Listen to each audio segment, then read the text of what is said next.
अस्सलाम वालेकुम। उम्मीद है सारे दोस्त ठीक होंगे, सेहत भी ठीक होएगी।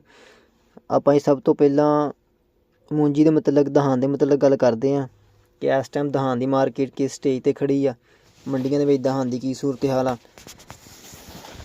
ਅਗਰ ਦੇਖਿਆ ਜਾਵੇ ਦਹਾਨ ਮਾਰਕੀਟ ਇਸ ਟਾਈਮ ਤਕਰੀਬਨ 4500 ਰੁਪਏ ਤੋਂ ਲੈ ਕੇ 5100 ਰੁਪਏ ਤੱਕ ਸੇਲ ਹੁੰਦੀ ਪਈ ਆ।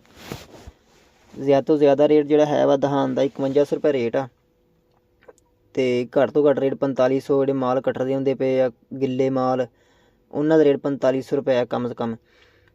ਲੇਕਿਨ ਇਸ ਟਾਈਮ ਜੋ ਮਾਰਕੀਟ ਚੱਲਦੀ ਪਈ ਆ ਕੈਸ਼ ਦੀ 4800 ਰੁਪਏ ਰੇਟ ਆ। ਕੁਛ ਪੇਮੈਂਟਾਂ ਦੇ ਇਸ਼ੂ ਬਣੇ ਆ ਜਿਹਦੀ ਵਜ੍ਹਾ ਤੋਂ ਮਾਰਕੀਟ ਜਿਹੜੀ ਹੈ ਵਾ ਇੱਕ ਵਾਰੀ ਥੱਲੇ ਆ ਗਈ, ਕਿਉਂਕਿ ਮਾਰਕੀਟ ਐਸਾ ਟਾਈਮ ਵੀ ਆਇਆ ਸੀ ਕਿ ਜਿਹੜੀ ਮੂੰਜੀ ਦੀ ਮਾਰਕੀਟ ਆ ਅੱਜ ਤੋਂ ਤਕਰੀਬਨ 15-20 ਦਿਨ ਪਹਿਲਾਂ 6000 ਰੁਪਏ ਤੱਕ ਵੀ ਸੇਲ ਹੋ ਗਿਆ ਸੀ ਮਾਲ। ਲੇਕਿਨ ਫਿਲਹਾਲ ਮਾਰਕੀਟ ਬੈਕ ਆ ਗਈ ਆ, ਕਿਉਂਕਿ ਅੱਗੇ ਦਸੰਬਰ ਆ ਰਿਹਾ ਵਾ। ਇਹਨਾਂ ਦਿਨਾਂ ਦੇ ਵਿੱਚ ਪੇਮੈਂਟਾਂ ਦੇ ਇਸ਼ੂ ਬਣ ਜਾਂਦੇ, ਕੁਛ ਪੇਮੈਂਟਾਂ ਅੱਗੋਂ ਰੁਕ ਜਾਂਦੀਆਂ ਵਾ, ਜਿਹਦੀ ਵਜ੍ਹਾ ਤੋਂ ਇਸ ਟਾਈਮ ਮੰਦਾ ਜਾ ਰਿਹਾ ਮਾਰਕੀਟ ਦੇ ਵਿੱਚ। ਅਤੇ ਕੁਛ ਇਹ ਵੀ ਸੂਰਤ ਹਾਲ ਹੈ ਵਾ ਮੰਦੀ ਦੀ ਇਸ ਟਾਈਮ ਕਿ ਮਾਰਕੀਟ ਦੇ ਵਿੱਚ ਦਹਾਨ ਬਹੁਤ ਜ਼ਿਆਦਾ ਵਾ।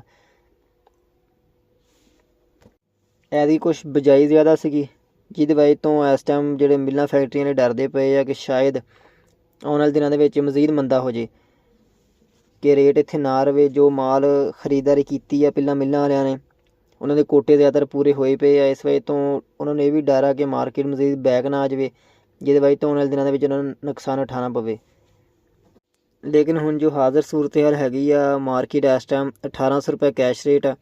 ਉੱਤੇ ਕੁਛ ਉਧਾਰ ਰੂਟੀਨ ਦੇ ਰੇਟ ਹੈਗੇ ਆ, ਉਹ ਉੱਪਰ ਵੀ ਚਲ ਜਾਂਦੇ ਆ। ਮਹੀਨੇ ਦੇ ਘਰ 'ਤੇ 100-150 ਰੁਪਏ ਵੱਧ ਹੋ ਜਾਂਦਾ ਵਾ। ਅਤੇ ਜੋ ਇਸ ਟਾਈਮ ਮਾਰਕੀਟ ਸਮਝੀ ਜਾਵੇ ਅਤੇ ਦੇਖਿਆ ਜਾਵੇ ਤਾਂ ਮਾਰਕੀਟ ਇਸ ਟਾਈਮ 4700-4800 ਰੁਪਏ ਰੇਟ ਆ ਚੰਗੇ ਮਾਲ ਦਾ ਕੈਸ਼ 'ਤੇ। ਅਗਰ ਮਕਈ ਮਾਰਕੀਟ ਦੀ ਗੱਲ ਕੀਤੀ ਜਾਵੇ ਤਾਂ ਇਸ ਟਾਈਮ ਬਹੁਤ ਮੰਦੀ ਸੂਰਤ ਹਾਲ ਹੈ। ਇਸ ਟਾਈਮ ਮਕਈ ਦੀ ਜ਼ਿਮੀਂਦਾਰ ਬਹੁਤ ਨੁਕਸਾਨ ਦੇ ਵਿੱਚ ਜਾ ਰਿਹਾ ਮਕਈ ਦੇ ਵਿੱਚ, ਕਿਉਂਕਿ ਮਕਈ ਦੀ ਇਸ ਟਾਈਮ ਜੋ ਮਾਰਕੀਟ ਹੈਗੀ ਆ 1500 ਰੁਪਏ ਤੋਂ ਲੈ ਕੇ ਤਕਰੀਬਨ 1900 ਰੁਪਏ ਤੱਕ ਮਾਰਕੀਟ ਆ ਨਵੀਂ ਮਕਈ ਜਿਹੜੀ ਹੈ ਵਾ।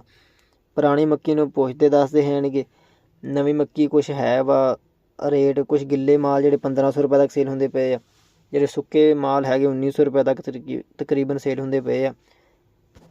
ਮਕਈ ਵਾਲਾ ਜ਼ਿਮੀਂਦਾਰ ਤਾਂ ਇਸ ਦਫਾ ਰੁਲ ਗਿਆ, ਕਿਉਂਕਿ ਖਰਚੇ ਵੀ ਨਹੀਂ ਪੂਰੇ ਹੋਏ। ਜਿੰਨੇ ਮਹਿੰਗੇ ਖਾਦਾਂ ਵਗੈਰਾ ਲੈ ਕੇ ਪਾਈਆਂ ਹੋਈਆਂ ਜ਼ਿਮੀਂਦਾਰ ਨੇ, ਦਵਾਈਆਂ ਮਹਿੰਗੀਆਂ ਲੈ ਕੇ ਪਾਈਆਂ ਹੋਈਆਂ, ਸੀਡ ਮਹਿੰਗੇ ਲਏ ਹੋਏ ਆ। ਅਤੇ ਮਕਈ ਜਿਹੜੀ ਹੈ ਵਾ ਮੰਦੀ ਹੋਣ ਦੀ ਵਜ੍ਹਾ ਤੋਂ, ਠੇਕੇ ਜ਼ਿਆਦਾ ਦੇਣ ਦੀ ਵਜ੍ਹਾ ਤੋਂ ਇਸ ਟਾਈਮ ਨੁਕਸਾਨ ਦੇ ਵਿੱਚ ਜਾ ਰਿਹਾ ਜ਼ਿਮੀਂਦਾਰ।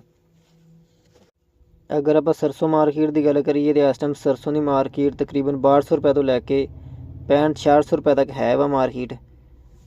ਚੰਗੇ ਮਾਲ ਜਿਹੜੇ ਹੈ ਵਾ ਕੁਛ ਦਿਨ ਦੇ ਕਾਰੇ 'ਤੇ 6500-6600 ਰੁਪਏ ਤੱਕ ਸੇਲ ਹੁੰਦੇ ਪਏ। ਕੈਸ਼ ਦਾ ਰੇਟ 6400 ਰੁਪਏ ਹੈ ਵਾ ਸਰਸੋਂ ਦਾ। ਅਗਰ ਤੁਸੀਂ ਹੋਰ ਭਾਈਆਂ ਨੇ ਕਿਸੇ ਜ਼ਰੀ ਜਨਾਸ ਦਾ ਰੇਟ ਪੁੱਛਣਾ ਹੋਵੇ ਤਾਂ ਨੀਚੇ ਕਮੈਂਟ ਸੈਕਸ਼ਨ ਦੇ ਵਿੱਚ ਜਾ ਕੇ ਤੁਸੀਂ ਪੁੱਛ ਸਕਦੇ ਆ। ਅੱਲਾ ਹਾਫਿਜ਼।